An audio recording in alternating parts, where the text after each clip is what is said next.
सभी को हरिओम। योगाकृति की कार्यशाला में आप सभी का स्वागत है।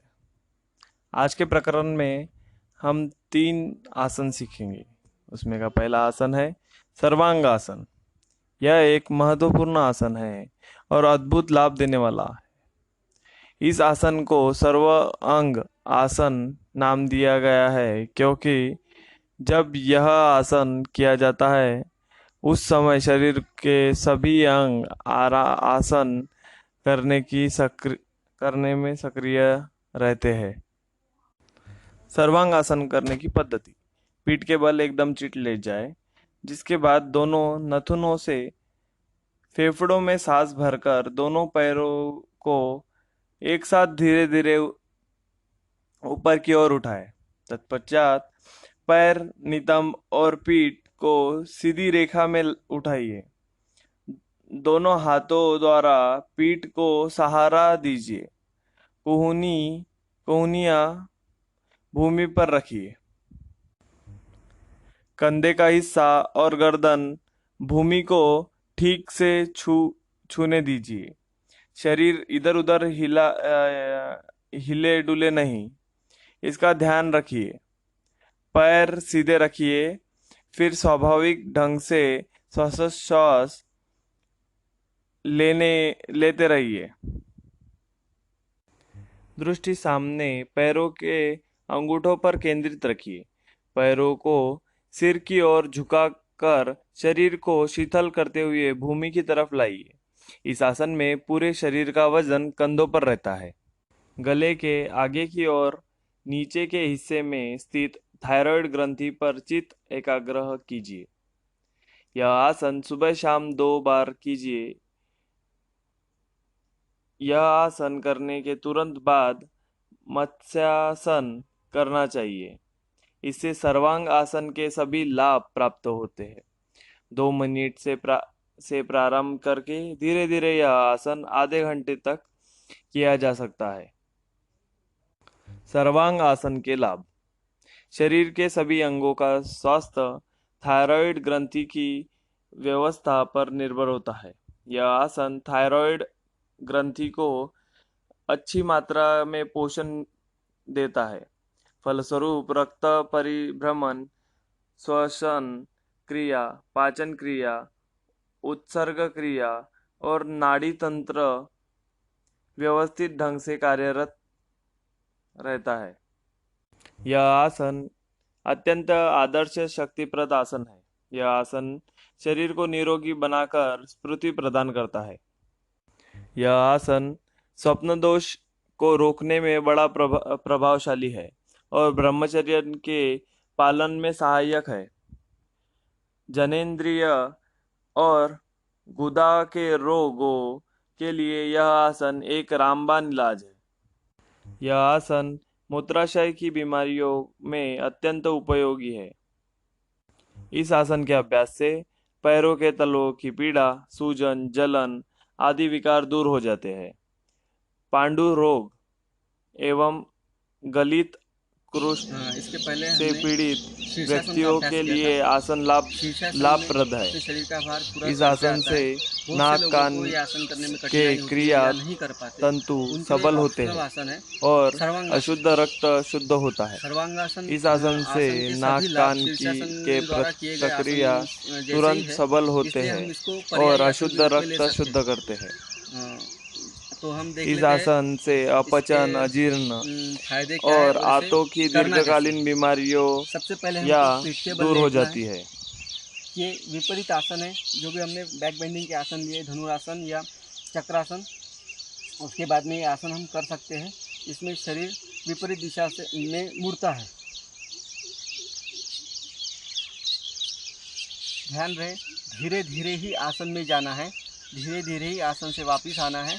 और शरीर का स्थिति सबसे आखिरी में जब शरीर की स्थिति होगी वो यल शेप होगी। यल अपने छाती से चेहरा और बॉडी ऐसी सीधी रेखा में यल बनेगा।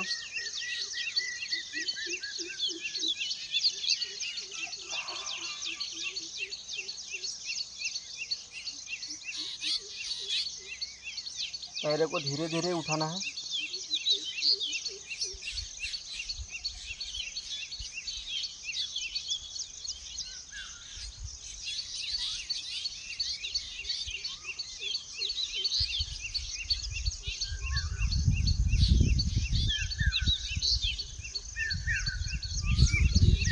अपने कोहनी द्वारा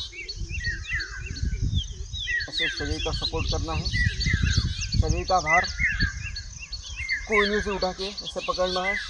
धीरे धीरे पैर ऊपर ले जाए। अपनी हनोटी अपने सीने से लगाना है और शरीर को सीधा करना है।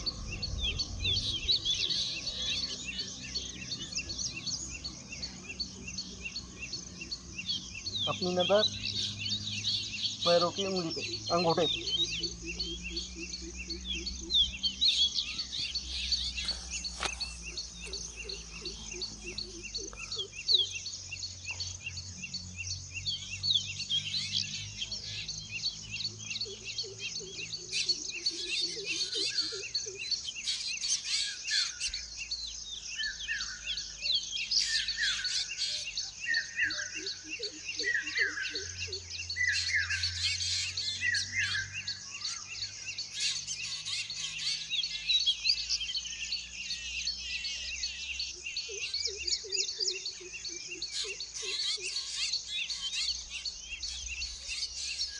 धीरे धीरे आसन छोड़े।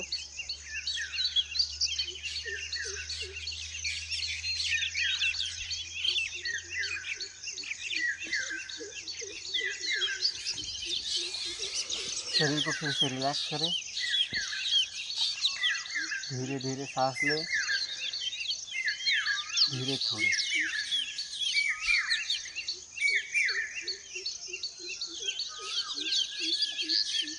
इस चरण में हमने इस प्रकरण में कुछ 4-5 आसनों का अभ्यास किया है। आगे के चरणों में हम इससे भी कुछ अलग जो रह गए आसन प्राणायाम रह गए हैं उसका भी अभ्यास करेंगे। ध्यान रहे कि ये आसन करते समय शरीर में जो भी खिंचाव आता है उसको रिलीज़ करते हुए शरीर आसमान की ओर सीधा खींचना है, ऊपर ले जाना है और अपने शरीर का एल शेप में बनाना है। इस तरह की शरीर की स्थिति बनेगी। आसन लेने के बाद में जो स्थिति आएंगी उसमें हम धीरे धीरे सांस लें, धीरे छोड़ेंगे। आराम से सांस लेंगे, आराम छोड़ेंगे। हमारा तनाव हम रिलीज़ करेंगे।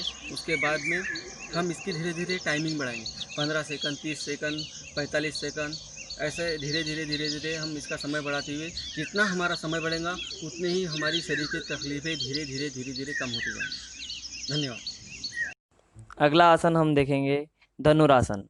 इस आसन में शरीर का आकार धनुष्य के समान होता है। एक दूसरे से खींचते हुए पैर और हाथ डोरी बन जाते हैं, इसलिए इसे धनुरासन कहा जाता है। यह आसन रीढ़ को पीछे की ओर मोड़ता है। यह आसन भुजंगासन और शलभासन का संयुक्त रूप है।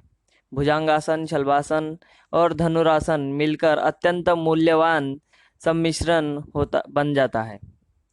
आसन की यह त्रिपुटी रीढ़ को आगे मोड़ने वाले हल्का आसन और पश्चिमोत्तानासन के विपरीत कार्य करते हैं। धनुरासन करने की पद्धति: भूमि की ओर मुंह करके औंधे लेट जाइए। स्नायु को शीतल कर दीजिए। दोनों हाथ बगल से सटीक कर रखिए। पैरों को उठाकर पीछे की ओर मोड़िए। हाथ ऊपर उठाइए और टखनों को भली भांति पकड़िए। सीना और सिर ऊपर की ओर उठाइए।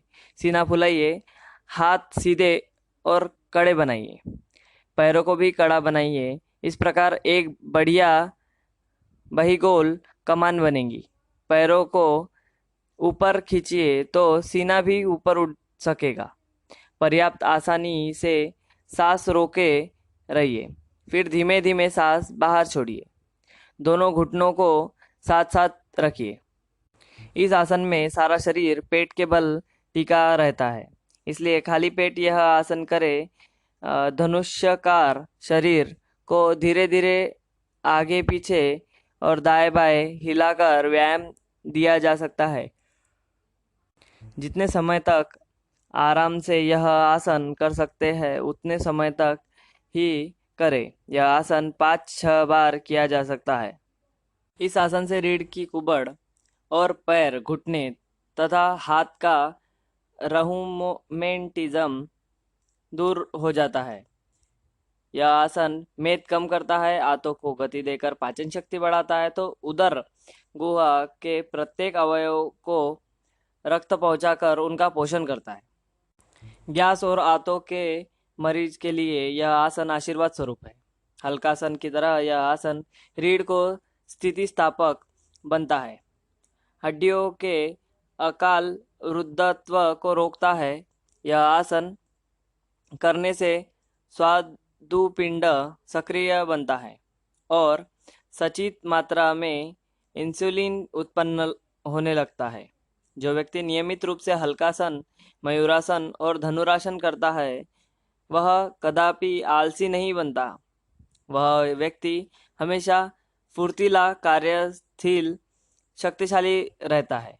स्त्रियों के लिए यह आसन बड़ा लाभप्रद है, क्योंकि इससे मासिक धर्म की अनियमितता और प्रजनन तंत्र की तकलीफें दूर होती है। अगला आसन हम लेंगे धनुरासन। धनुरासन धनुरासन यानी धनुष्यबाण। जिस तरह धनुष्य की कमान होती है, उसी तरह ये आसन में भी शरीर की कमान बनती है। आसन करते समय ये ध्यान रहे कि ये पश्चिमोत्तासन से विपरीत आसन है। मतलब पश्चिमोत्तासन में हमें फ्रंट बेंडिंग है, तो इसमें बैक बेंडिंग होती है। ये विपरीत क्रिया है। मतलब अगर आप ध्यान रहे, हमने जब बताया था आपको कि भाई आसन करते समय विपरीत आसन करना है। अगर आप फ्रंट बेंडिंग वाले आसन करते हैं तो आपको बैक बेंडिंग वाले भी आसन करते आना चाहिए या करना चाहिए। इससे शरीर का समतोल बना रहता है। एक जैसे ही आसन ना करें। हम अभी धनुरासन करेंगे। धनुरासन पेट के बल करने वाला आसन है, जिसमें पेट की अच्छे से मालिश होती है, पाचन शक्ति अपनी कार्यान्वित होती है, उचित मात्रा में इंसुलिन बनता है। जो स्त्रियों के लिए जो मासिक धर्म में जो परेशानी होती है, अनियमितता होती है, उसमें भी ये आसन काफ़ी लाभदायक होता है। और अभी हम ये आसन करते समय ध्यान में रखना है कि शरीर को ज़्यादा भार ये ना दे, तकलीफ़ ना दे। और ये आसन में आप अपन खुद का टाइम जो कर सकते हैं, 5 सेकंड, 10 सेकंड, 15 सेकंड, उसी ही टाइम से ये आसन करें। उतने ही टाइम ये आसन करें।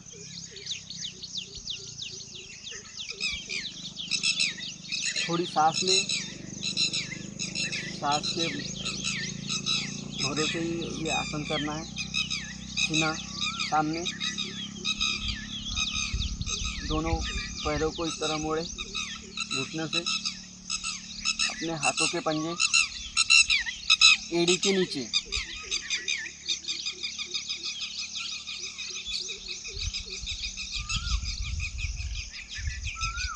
धीरे धीरे शरीर को उठाए।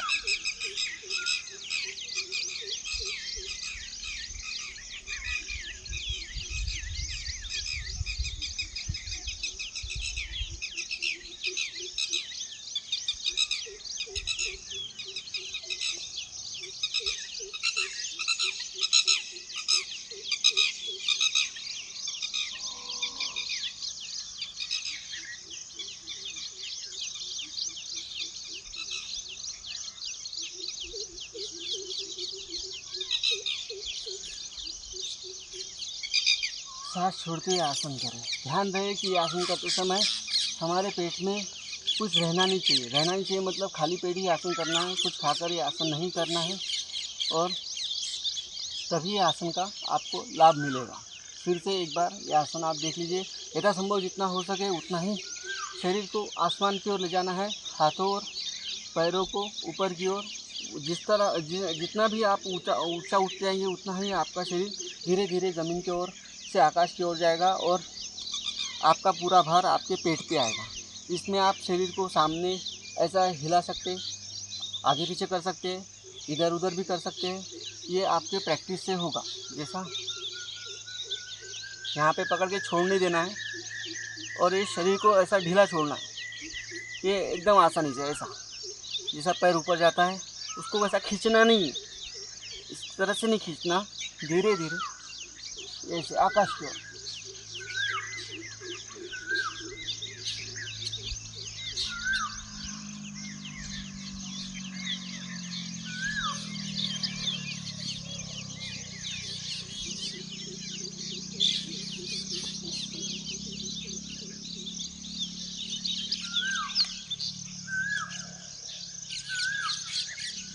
रिलैक्स होना है। यदि कोई तनाव आता है या कोई परेशानी आती है, खिंचाव आता है, फिर से आसन छोड़ देना है और फिर से एक बार ये आसन करना है। ऐसा 2-3 बार हम कोशिश कर सकते हैं। धन्यवाद।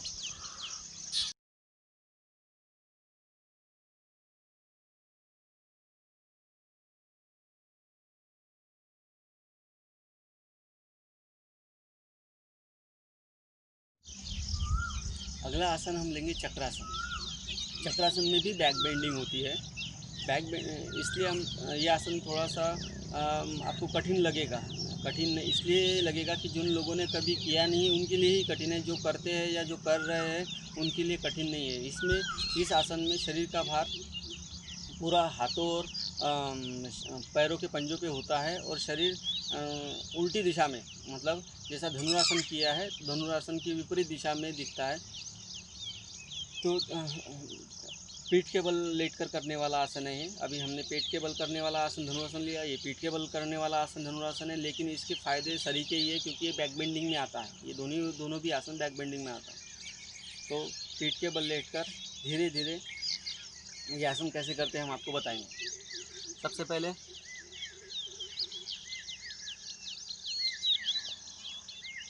पीठ के बल लेट जाना है। अपने पैरों को घुटने से मोड़ना है। इस तरह अपने हाथों के पंजे अपने कान के वहाँ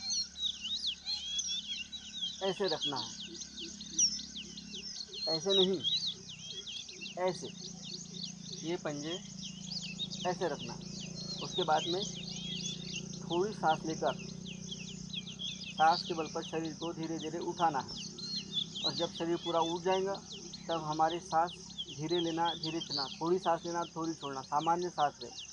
ध्यान रहे जितनी आप ज़्यादा सांस लोगे उतना शरीर में दबाव महसूस करेंगे। जितनी ज़रूरत है उतनी ही सांस लें।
धीरे धीरे आसन को छोड़ें।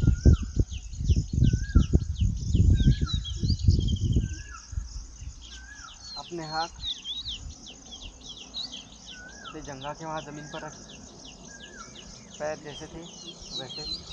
शरीर रिलैक्स करें, ढीला छोड़ें, लंबी सांस लें, लंबी छोड़ें।